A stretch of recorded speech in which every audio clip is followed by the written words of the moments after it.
Hola. Hola. Hola, acá está su estudiante, actor y esquizofrénico favorito, entregándoles este trabajo. Hoy con mis dos compañeras Antonella y Rocío les haremos un resumen de lo que hemos visto este semestre en el ramo de Historia del Teatro 1. Les hablaremos de conceptos y obras que nos han nutrido y acompañado. Esperamos que lo disfruten y sobre todo que aprendan harto. Este trabajo explora la evolución del teatro desde la antigua Grecia hasta la Edad Media, destacando sus principales formas y características. Comienza con la comedia antigua de Aristófanes, que utiliza el humor para criticar la sociedad ateniense, y continúa con la comedia nueva de Menandro, centrada en las relaciones humanas y la vida burguesa. También se analiza la tragedia romana, influenciada por la tragedia griega y las expresiones preliterarias en Roma, que precedieron al teatro formal en ese contexto. Además, se abordan el teatro medieval sagrado y profano, que refleja las tensiones entre lo religioso y lo secular. Por último, se examinan la comedia del arte y la pantomima, que marcaron un cambio hacia la improvisación y la expresión física. A través de este recorrido se observa cómo el teatro ha evolucionado, adaptándose a los cambios sociales y culturales de cada época. Comedia antigua.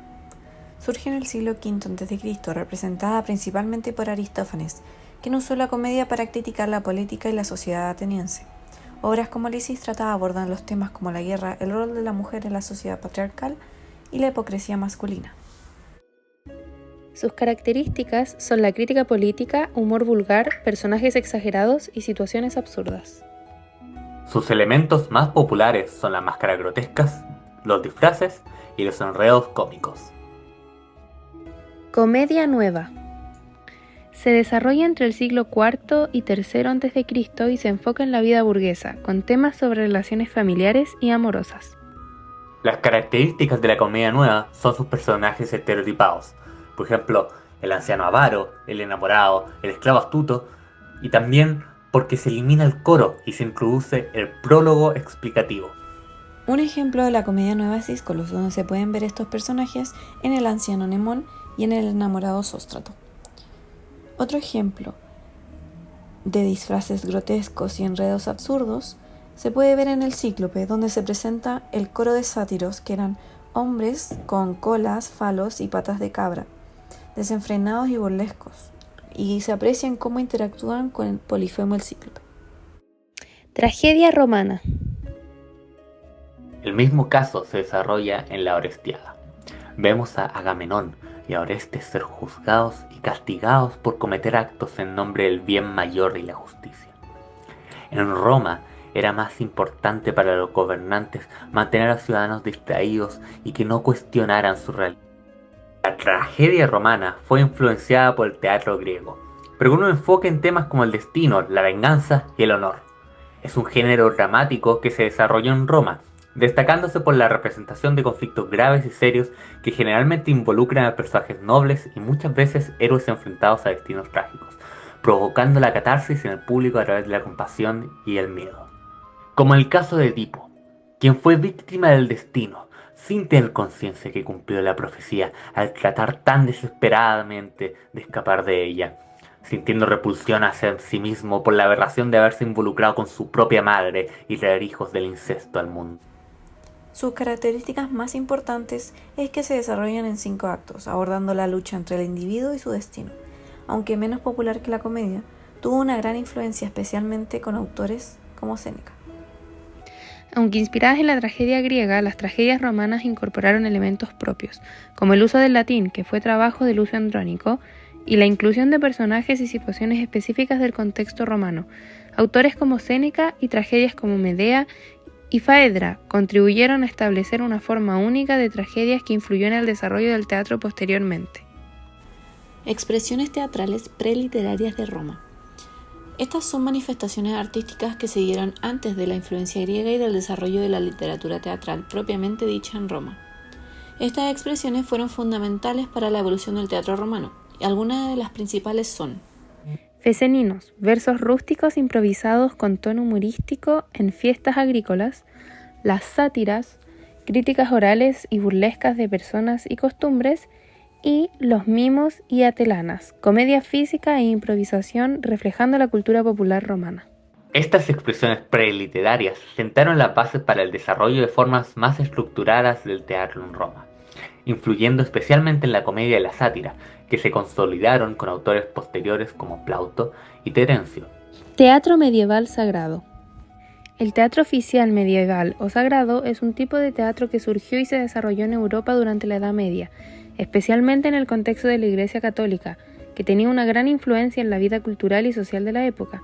Este teatro estaba estrechamente vinculado a la liturgia religiosa y se utilizaba principalmente para transmitir enseñanzas cristianas, moralizar al pueblo y reforzar las creencias religiosas. Se caracteriza por tener dramas litúrgicos basados en las historias bíblicas como los misterios o autos sacramentales.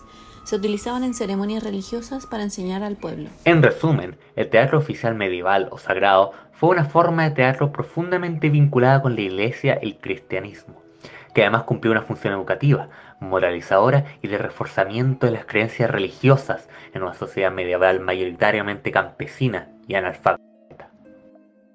Teatro medieval prófano. Teatro popular medieval o profano es la forma de teatro que se desarrolló en la Edad Media fuera del ámbito eclesiástico y religioso, en contraste con el teatro litúrgico sagrado, mientras que el teatro sagrado estaba vinculado principalmente a la iglesia y sus enseñanzas. El teatro profano se centraba en temas no religiosos y buscaba entretener a un público más amplio, incluyendo a la población general, los campesinos, los artesanos y las clases bajas, que en su mayoría no formaban parte de las prácticas religiosas o eclesiásticas. El teatro profano incluía varios géneros, entre los más comunes, la farsa, obras cómicas y ligeras que presentaban situaciones cotidianas exageradas y humorísticas, a menudo con personajes estereotipados como el campesino tonto, el noble vanidoso o el clérigo corrupto. También estaban las moralidades, obras que incluían enseñanzas morales, trataban de forma más accesible y crítica los vicios y virtudes humanas a través de un enfoque más ligero y menos serio que el teatro litúrgico. Y por último, las comedias de enredo, que involucraban situaciones absurdas, cómicas, malentendidos, engaños, peleas entre personajes que proporcionaban diversión y reflexión social. El teatro popular medieval o prófano era una forma de teatro más accesible, que reflejaba la vida cotidiana, las tensiones sociales y culturales, y proporcionaba un espacio para la crítica, el humor y el entretenimiento. Representado en plazas y festivales, era una forma de expresión popular que utilizaba la comedia, la sátira y el humor para conectar con el pueblo y ofrecer un contraste con el teatro religioso que dominaba las iglesias. Comedia del arte. Surgió en Italia en el siglo XVI, conocida por su improvisación y el uso de personajes arquetípicos. Se caracteriza por la improvisación, uso de máscaras, comedia física y satírica. Personajes como el Arlequino, Pantalone y Colombina eran esenciales en sus obras. El legado de la comedia del arte influenció en el teatro europeo y sigue siendo estudiada por su capacidad para conectar con audiencias a través del humor. Pantomima. La pantomima es una forma de teatro sin palabras, usando solo gestos y movimientos corporales para contar una historia. Se caracteriza por el uso de la expresión facial y el lenguaje corporal para representar emociones y situaciones. Algunos ejemplos famosos de la pantomima son Marcel Marceau y Charlie Chaplin, quienes utilizaron la pantomima para conectar emocionalmente con su audiencia. Ibris. El diccionario etimológico castellano. La ibris se escribe así. La ibris es pues algo que genera un desequilibrio y sobre todo que atrae la cólera de los dioses, siempre prestos a propiciar la ruina del que la muestra, incluso a la soberbia y orgullo por lo que se ha logrado, son machacadas por los dioses. En Antígona, la ibris se evidencia en Creonte, cuando él muestra que prioriza su autoridad como rey sobre las leyes divinas, prohibiendo el entierro de Polinices, así desafiando la voluntad de los dioses ante lo que es la muerte. En Medea, la ibris se distingue en Jasón, cuando éste abandona a Medea, ex esposa a quien sacrificó todo por él. ¿Todo para qué? Para casarse con la hija del rey y obtener ventajas políticas. Demuestra que su egoísmo y falta de respeto lo conducen a la ruina. Ambos personajes sufren las consecuencias de su arrogancia, demostrando que la ibris lleva a la caída de los que se creen superiores a los dioses.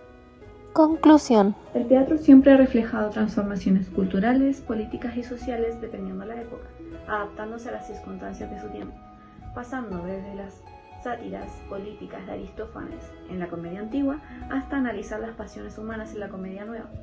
Esto nos ha hecho evolucionar tanto por la Edad Media, la Edad Contemporánea, y continuamente seguimos evolucionando. Pero lo que más nos deja el teatro es la enseñanza, transmitir valores, comunicarse y además entretener. El teatro griego, con su crítica social y sus personajes arquetípicos, influyó profundamente en Roma, que a su vez modificó estos modelos para crear un teatro más enfocado en el destino y la venganza. En la Edad Media, el teatro religioso y prófano coexistieron, siendo el primero una herramienta educativa y moralizadora, y el segundo una forma de entretenimiento y crítica social. La comedia del arte y la pantomima, con sus técnicas de improvisación y gesticulación, aportaron un nuevo enfoque de interacción con el público, influenciando el teatro europeo de los siglos posteriores. A lo largo de este recorrido, se observa cómo el teatro se ha mantenido como un espejo de la humanidad, reflejando sus virtudes y vicios, sus amores y odios, siempre con el objetivo de conmover y hacer reflexionar a quienes lo observan. La universalidad de sus temas, como la lucha contra el destino o la crítica a las normas sociales, sigue vigente hoy en día, demostrando que el teatro, más allá de su evolución técnica y formal, conserva su esencia de cuestionar y transformar la realidad. Esperamos que hayan aprendido y se hayan nutrido de estos conceptos relacionados al origen del teatro occidental. Esperamos que haya sido de su agrado este trabajo y así puedan conocer conceptos y las raíces más profundas del teatro. Muchas gracias por escuchar, espero que les haya encantado nuestra presentación. Nos vemos.